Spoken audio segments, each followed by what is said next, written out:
Hello everybody and welcome back to an all-new episode of SP Nation After Dark. Today I am checking out a very cool old house built probably in the 1800s, and this time I'm doing a voiceover to do a better job at it, to be frankly. The property I'm at, it's got two barns. The first one I'm taking a look at right now. As you can see in the video, there's not a whole lot left to this barn.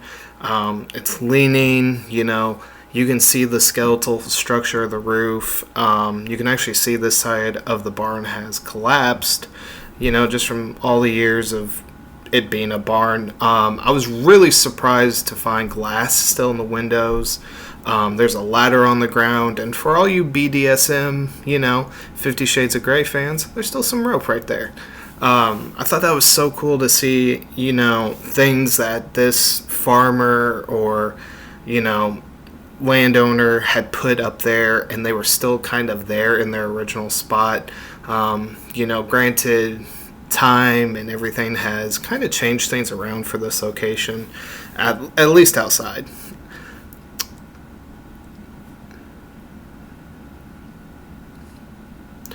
Down the ground is a really cool old can. It's Sir Walter Riley chewing tobacco, or eating tobacco, chewing tobacco, smoking tobacco, whatever. I'm not sure if that's like cigarette tobacco or if that's chewing tobacco style. I'm assuming it's cigarette style. I think they rolled cigarettes back in the day. I don't know if that's exactly what that is. I thought the can was really cool.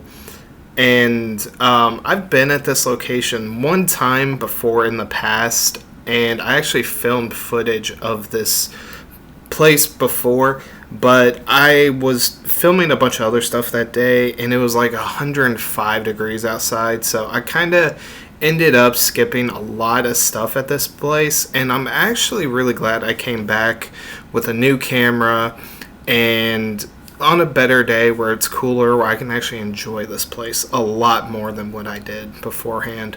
I thought it was so cool seeing the store there too, because once again, like I said, I didn't pay that much attention to this place the first time around. I thought it was cool, and as the title of the video states, you'll see later on what I mean by it, but it's like it's like a Halloween house, to be fair. So it's just so cool to see this place more thoroughly, and I enjoyed it a lot more. And I thought this like leather horse strap thing, I thought it was really interesting, and it was like completely solid. Like it was dried out, really solid. It'd been there probably forever. And just like look at the tilt that was on this roof barn. You can see where the owner back in the day, he was basically just trying to keep it from falling down and put a brace on the wall. And I would love to figure out how old this house is. It's just such a cool property. It's such an awesome place to visit and see everything being there. It's just like mind-blowing how cool urbex can be. This was the second barn that was on the property, and actually, looking back on it, I'm wondering if this wasn't technically a barn, but like a car garage. I thought the dresser outside was pretty cool too at the same time. There's some very interesting camera work right there. Sorry, I had zoomed in way. I'm getting used to this new camera I'm using, and I hit the zoom button and just was like not even aware until I looked down at the screen. But yeah, I'm pretty sure this building had two double doors. You can see one still on the hinge, and I think maybe the other one's just kind of falling apart over age. But I could see the old family car parked in here, 50 years ago. Nice up area. I'm not sure what that belt is up there. There wasn't anything else up there, and there wasn't any way to get up there that I saw. There's an extra screen door. I think there's maybe a window frame.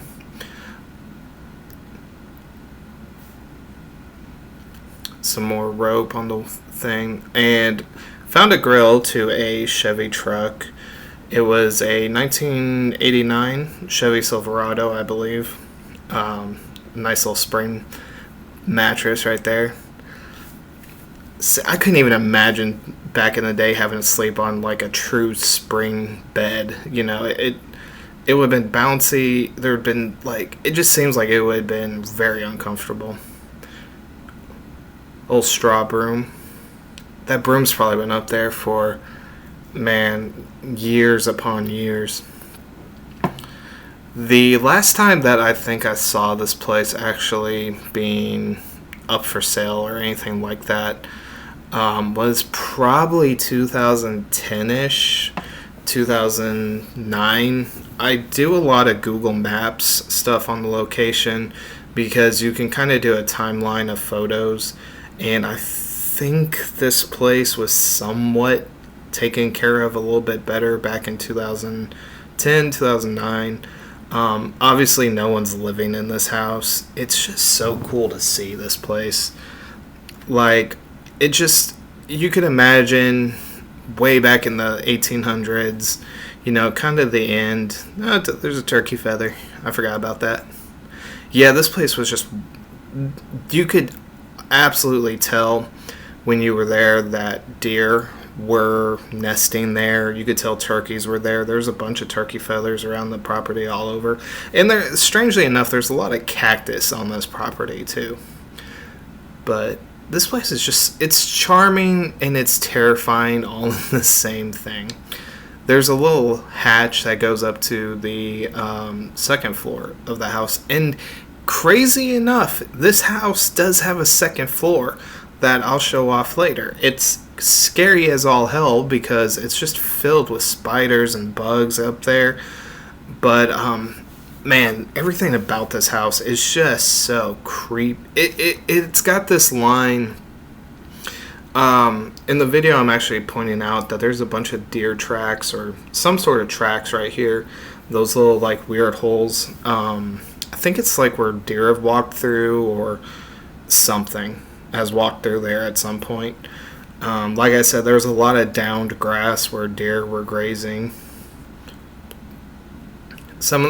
I was nervous about walking in this place because of that concrete outside being cracked up as bad as it is. That piece I'm standing on right here, it actually shuffles just a little bit. And from past experience, I was sketched out about the floors. I was sketched out about a lot about this house. And I didn't realize it till this time around that this is not real bricks. It's not a real brick house. That stuff that's on the walls that gives it that brick look, it's got this texture that reminds me of, what is it? Roofing tiles. It's that same weird texture where it's like sandy stuff, and I'm just genuinely surprised on how much it held up over the years. The whole house is covered in it.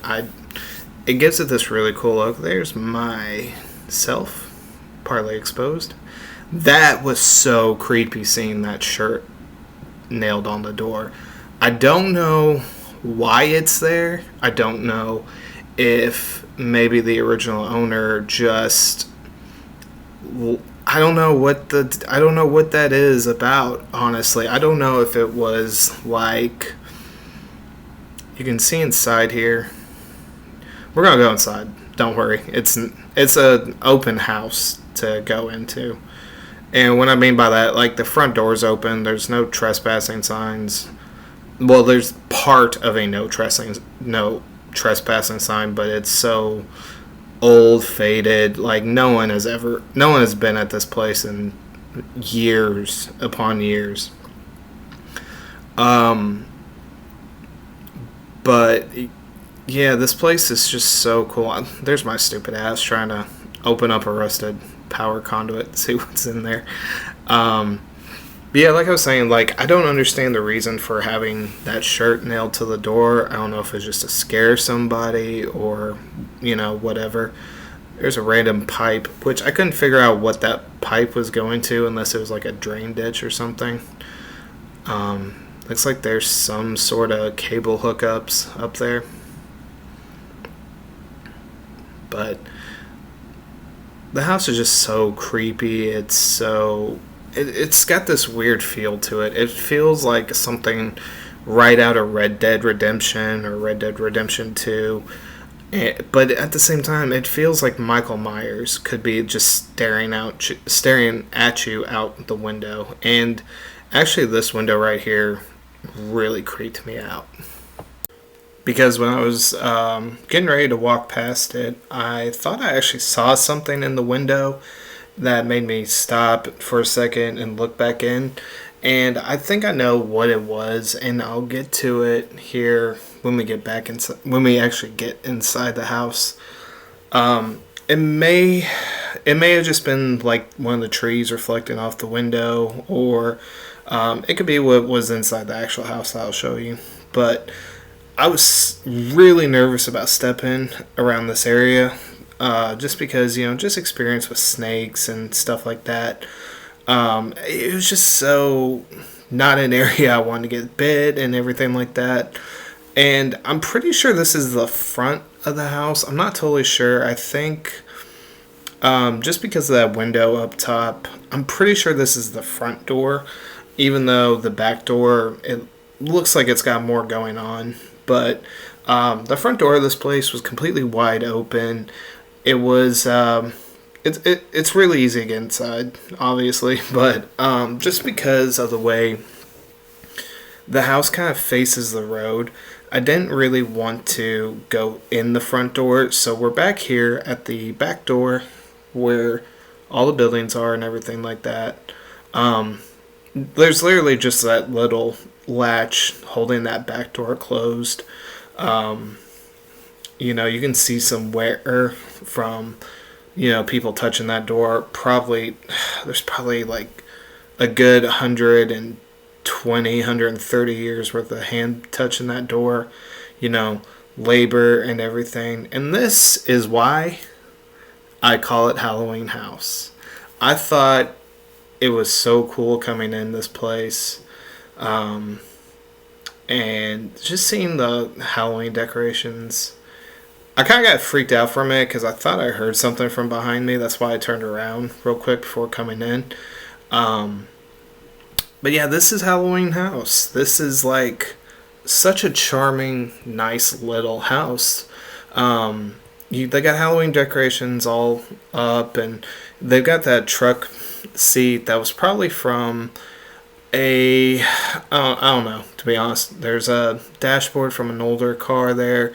There was some car parts all over the house. Probably whoever lived here at one point. I got freaked out by a wasp. Whenever I'm doing urbex, I hate wasps and I hate spiders. Those are my two big things. Like, I wouldn't even care about anything else, about floors or whatever. I hate bugs.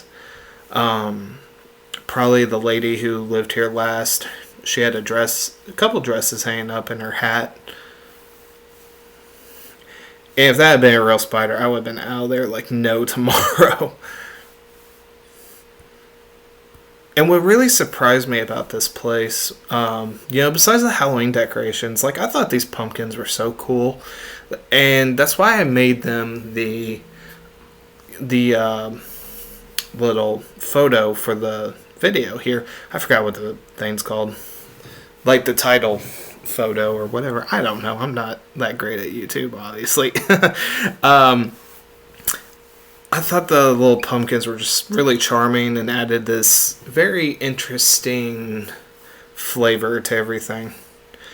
But what really shocked me about this house was, even though like there's so much light that comes in from all the open windows, you have the front door open, and it's an all wood structure, but it's surprising, like, these floors are completely solid floors. There's very little creaks in them. There's another instrument cluster panel piece or whatever. Old light switch. But what, like I said, what really shocks me about this place is just how well preserved it is and how good a shape everything is in.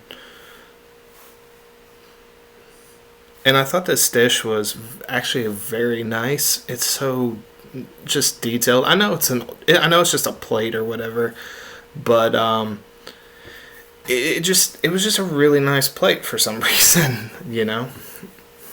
I really dug that corner shelf thing. I wish they made more like corner stuff for like apartments and houses and stuff like that. They're really hard to find, and I'm pretty sure this was built into the house, obviously. But I thought it was just a really nice little tone to it. Something that, you know, modern houses don't have.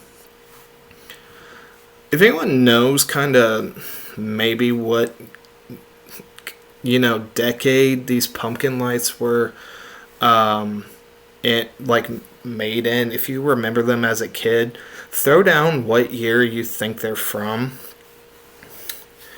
I thought it was great having that. You know, you could still see like the carpet, or I'm not sure, it's not carpet per se that's all over the floor.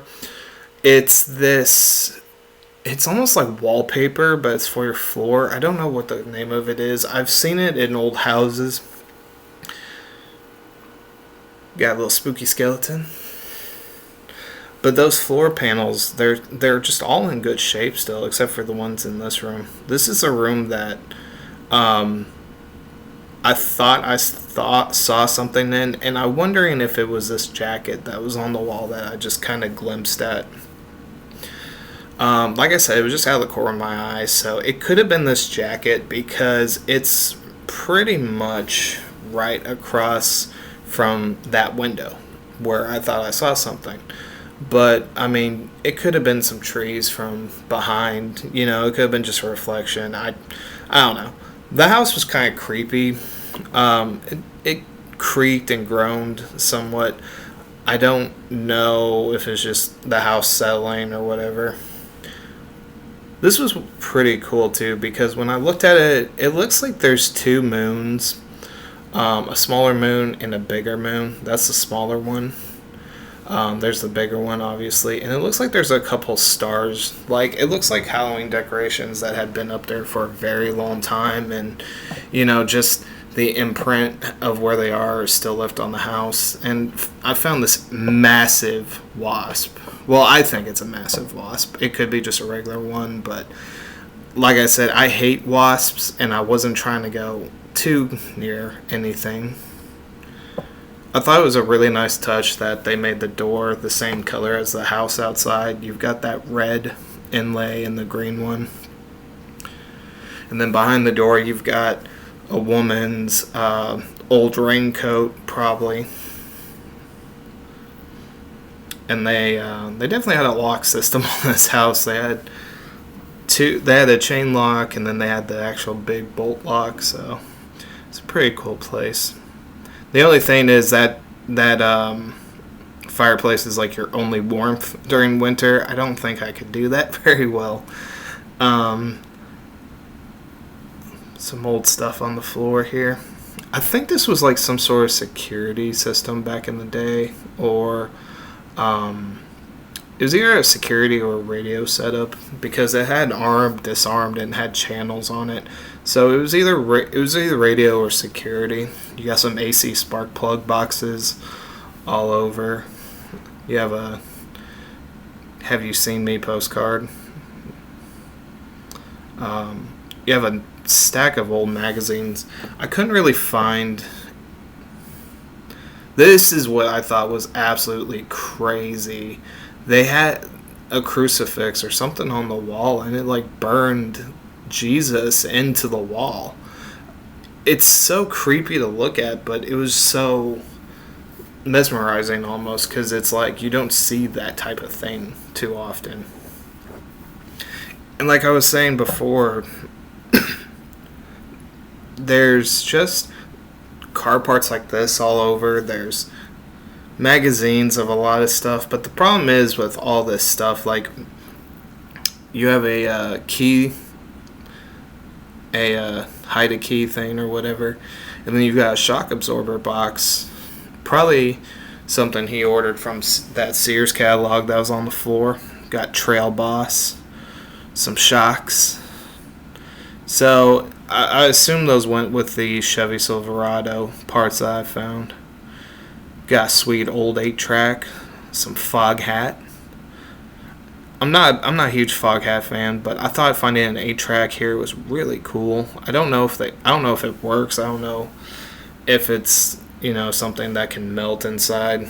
So some pretty good songs on there, I guess. I mean, like I said, I'm not a fog hat guy, so if you like the songs, let me know below if it's anything I should check out. What really disappointed me about all these magazines down here, they were so cool to look at, but couldn't find a date on anything. That Sears catalog, it looks like it's definitely 80s, but I'm not sure if it's crossing into 90s. I thought some of the prices were a little bit, a little bit modern for Sears, but, Die Hard being on the back was really cool. And, this is probably, the guy who had the truck, he probably ordered his parts from here. So, I mean, a lot of good stuff. I mean, the battery prices, it's not that much different from today, so I'd assume it's a 90s catalog, probably. The only thing I could find with an actual date anywhere was this little calendar page from 1988. It was August 16th. I'm not sure if that's when they started moving stuff out, or if that's just when they started, that being the last time that someone was taking any type of date looks. Sorry about that. It's kind of weird there being wood incorporated into the fireplace. Got some more spark plugs. I'm not sure what that little light thing is. It was probably some sort of Halloween piece. Usually you find a lot of Christmas decorations in places like this, but not here. You got cute little ghost. You've got a 86 birthday for JCPenney, so that could probably help pinpoint when someone was actually living here, but I don't know too much. You got Emmylou Harris, Roses in the Snow. I don't know why I left that off as I don't know too much. What I meant was, like, I don't know when JCPenney's, last, that 86th birthday was or whatever. So I couldn't give you a true ID. Got some more car parts on this desk. I didn't open the desk up because there were some wasps flying around it earlier, so I don't want to crack open a huge wasp nest in the door or whatever and, end up running out on camera like a fool. This storage cabinet kind of surprised me. There's nothing really in it, but, like, look at the wood. It looks brand new almost. Like, there's no real decay on this old place. And it's crazy the craftsmanship that went into it. It's like this place has lasted over 100 years. Probably, maybe, I'd say this place may have been like a mid-1800s house, and it's still in damn fine shape.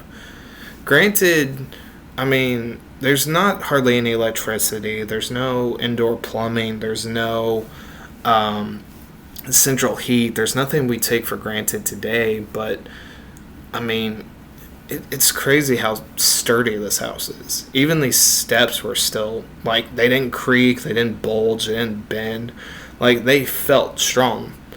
And I hate to say it, I'm not the world's smallest guy, which you can see me kind of, like, trying to navigate the freaking door into these stairs with my camera. And I really wasn't expecting there to be an upstairs to this place. I don't know if this would have been where, like, a bedroom was. They've got some shoes up here. some chairs. There's actual stuff up here. Some boots hanging up, a hanger, but I couldn't tell what that was. I couldn't see it too well, and I wasn't wanting to go up there all the way because I don't want to fall through a roof. But yeah, like it's a really creepy, cool place up there. It would have been nice to go up there. Maybe I could fly a drone, but I seriously don't want to crash my drone on the other side of that room. So back down we go. And there was just spiders everywhere in this place. Like I said, spiders are like my big, oh no, got to go thing. But yeah, like these Halloween decorations, I really felt made this house. That shirt is just so freaking creepy. But yet it's still in good shape, which is shocking. I don't know if it's just like because the screen door and the porch, but like I said, I've been to another house where it's been trashed to shit and the floor's missing in one room, the other floors are all weak, and it's newer than this house. And this house is like so well preserved. And,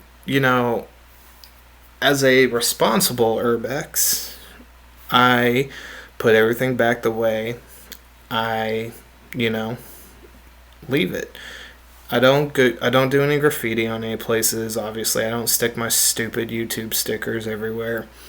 I go in, I photograph, I document the location, and then I leave. I don't take anything from any place, and I leave it for other explorers to, explore things for their own. I don't want to take that experience away from anybody.